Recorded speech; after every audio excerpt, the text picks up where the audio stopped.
Wake up. Sarah Good. Oh, Majesty. Come in. Tituba, he's here. His Majesty's come. Go to the north-south. This place is wanted now. That don't look to me like His Majesty. Look to me like a marshal. Get along with you now. Out. Clear this place. Oh, it is you, Marshal. I thought sure you'd be the devil coming for us. Could I have a sip of that cider for me going away? Where you be going out to, Sarah? We's going to Barbados. Soon the devil gets here with the feathers and the wings. Oh, a happy voyage to you. A pair of bluebirds winging southerly, the two of us. Oh, it'll be a grand transformation, Marshal. You guys give me that or you'll never rise off the ground. Come along now. I'll speak to him if he desires to come along, Marshal. I not refuse it, but you've up the grand warrant to fly to hell. Oh, it be no hell in Barbados. Devil, him be pleasure man in Barbados. Him be singing and dancing in Barbados. It's you folks. You riled him up round here. It'd be too cold round here for that little boy. He frees his soul in Massachusetts. But in Barbados, he's just as sweet and... Isa! That's him, Sarah! I'm here, Majesty. The Deputy Governor arrived. Come along, come along. No, he's coming for me. I'm going home. That's not safe for him. There's a poor old cow that has to milk. Come along now, out with you. Take me home, devil! Take me home! I'm going too. And you tell him that Sarah Good's going too. Good morning, Excellency. Where is Mr. Paris? I will fetch him. Marshal, when did Reverend Hale arrive? It were toward midnight, I think. What is he about here? He goes within that old hay, and he prays with them. Sits now with Goody Nurse, and a few others. Mr. Paris is with him. Indeed. That man have no authority to enter here, Marshal. Why have you let him in? He commanded me, sir. I cannot disobey him. Are you drunk, Marshal? No, it's a bitter night. I have no fire. Fetch Mr. Paris. Aye, sir. There is a particular stench in this place. I've only now cleared out the people for you. Beware hard drink, Marshal. Aye, sir. Let you question Hal, Excellency. I should not be surprised he have been preaching in Andover lately. We'll come to that. Speak nothing of Andover. Paris prays with him. That's strange. I think it not be wise to let Mr. Paris so continuously with the prisoners. I think sometimes the man has a mad look these days. Mad? I met him just yesterday coming out of his house, and I bid him good morning. And he wept and went his way. I think it not well the public sees him so unsteady. Perhaps he have some sorrow. I think it'd be the cows, sir. Cows? Many cows wander in the high roads. Other masters are in jails in much disagreement who they will belong to. I know Mr. Paris be arguing with farmers all yesterday. There's much contention, sir, about the cows. Contention make him weak. I was a man that weak for contention. Oh, good morning, sir. Thank you for coming. I beg your pardon waking you so early. Good morning, Judge Hawthorne. Reverend Hale have no right to enter this. Excellency, a moment. Do leave him alone with the prisoners. What's his business here? Excellency, hear me, it is a providence. Reverend Hale has returned to bring Rebecca Nurse to God. Bids her confess. Excellency, hear me. Rebecca have not given me a word these 3 months since she came here. Now she sits with him, and her sister, and Martha Corey, and 2 or 3 others. He pleads they confess their crime and save their lives. This is indeed a providence, and they soften, they soften. Not yet, not yet. I thought to put a question to you, sir. Why? Mr. Paris be playing what troubles you? There's news, sir. News that the court must reckon with. My niece, sir, my niece. I believe she's vanished. Vanished? I thought to advise you earlier in the week, but... Why? How long is she gone? This be the 3rd night, sir. You see, she told me she would spend the night with Mercy Lewis, and the next day, when she did not return, I sent to Mr. Lewis to inquire. She told him she would sleep a night in my house. They are both gone. They are, sir. I will send a party for them. Where may they be? I fear they be aboard a ship, sir. You see, my daughter tells me she overheard them speaking of ships earlier in the week. And tonight, I discovered my strong box was broken into. She have robbed you. 31 pounds gone, I'm penniless. Mr. Paris, you are a brainless man. Excellency, well, nothing you should blame me. I cannot think why they would run off, except they fear to keep Salem anymore. Markets are market. Abigail had close knowledge of the town, and sent the news of Andover. Andover is remedied. The court returns there on Friday, and will resume examination. I am sure of it, sir. But rumor speaks rebellion, and There is no rebellion in Andover. I will tell you as I heard it here, sir. Andover have thrown out the court. They will have no part in witchcraft. There is a faction here, sir. Feeding on that news, I fear there will be riot here. Riot. Why, at every execution I've seen naught but high satisfaction in the town. Judge Hawthorne and for another sort that hangs till now. These people have great weight yet in the town. Let Rebecca stand upon the given and send up righteous prayer, and I fear she will wake a vengeance on you. Excellency, she is condemned a witch. The court has... Pray you! How do you propose, then? I would postpone it. There will be no postponement.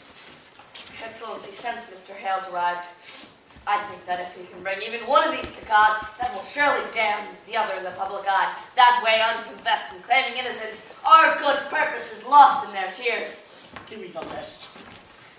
Excellency, when I summoned John Proctor, when I summoned the congregation for John Proctor's excommunication, there were hardly 30 people come to hear it. That speak of discontent, I think. There will be no postponement. Excellency! Now, sir, which of these, in your opinion, may be brought to God?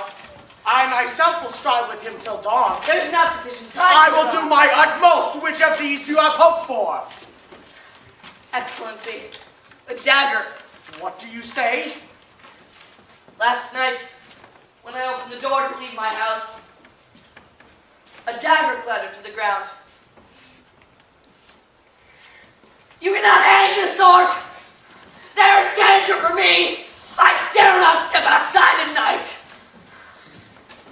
Accept my congratulations, Reverend Hale. We are glad to see you return to your good work. You must pardon them. They will not budge. You misunderstand, sir. I cannot pardon these when 12 are already hanged for the same crime. It is not just. Rebecca will not confess. The sun will rise in a few minutes, Excellency. I beg you, I must have more time. Now hear me! I will not receive a single plea for pardon or postponement. Them that will not confess will hang. Now draw yourselves up like men and help me. Have you spoken with them all, Mr. Hale? All but Proctor. He's in the dungeon. What's Proctor's way now? He sits like some great bird. You'd not known he lived, except he takes food from time to time. His wife must be well on with the child now. She is. What think you, Mr. Paris? You have closer knowledge of this man. Might her presence soften him? It's possible, sir. He have not laid eyes on her these 3 months. I should summon her. Is he yet adamant? Has he struck at you again? He cannot, sir. He is chained to the wall. Let you fetch the Proctor to me, then bring him up. Aye, sir. Excellency, if you publish to the village that you are striving for their confession and postpone a week, that speaks mercy on your part, not faltering. Mr. Hale, as God have not empowered Joshua to stop this sun from rising, so I cannot withhold from them the perfection of their punishment. If you think God wills you to raise rebellion, Mr. Danforth, you are mistaken. You have a rebellion spoken in the town? Orphans wander from house to house. Abandoned cattle bellow on the high road. And the stench of rotting crops hangs everywhere. And no man knows when the harlot's cry will end his life. And you wonder yet if rebellion spoke. Better you should marvel they do not burn your province. Mr. Hale, have you preached in Andover this month? Thank God they have no need of me in Andover. You baffle me, sir. Why have you returned here? Why? It is all simple. I come to do the devil's work. I come to counsel Christians to belie themselves. There is blood on my head. Can you not see the blood on my head? Hush, man.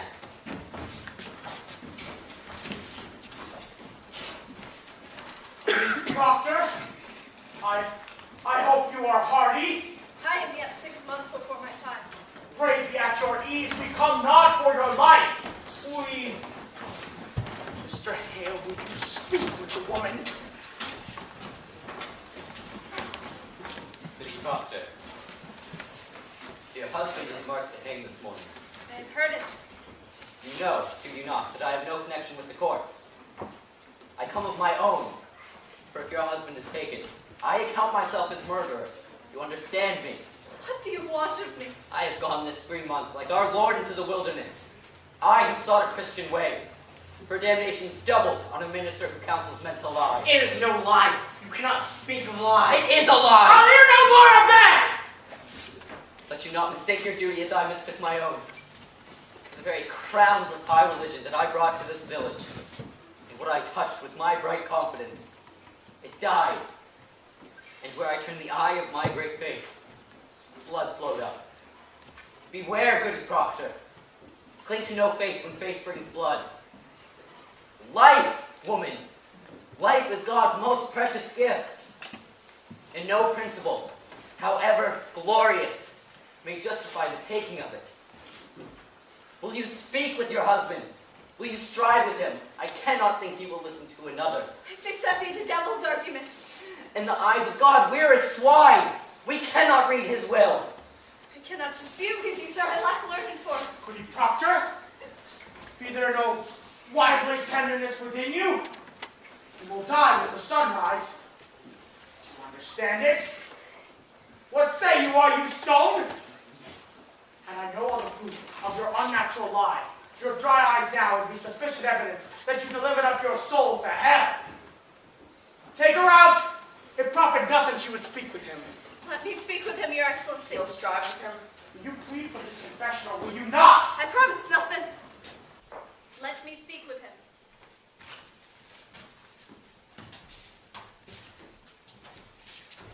Pray, leave them, Excellency. Mr. Proctor, you have been notified, have you not? There is light in the sky, mister. Let you counsel with your wife, and may God help you turn your back on him. Excellency, let Yes. Desire a cup of cider, Mr. Proctor. I'm sure I can. May God lead you now.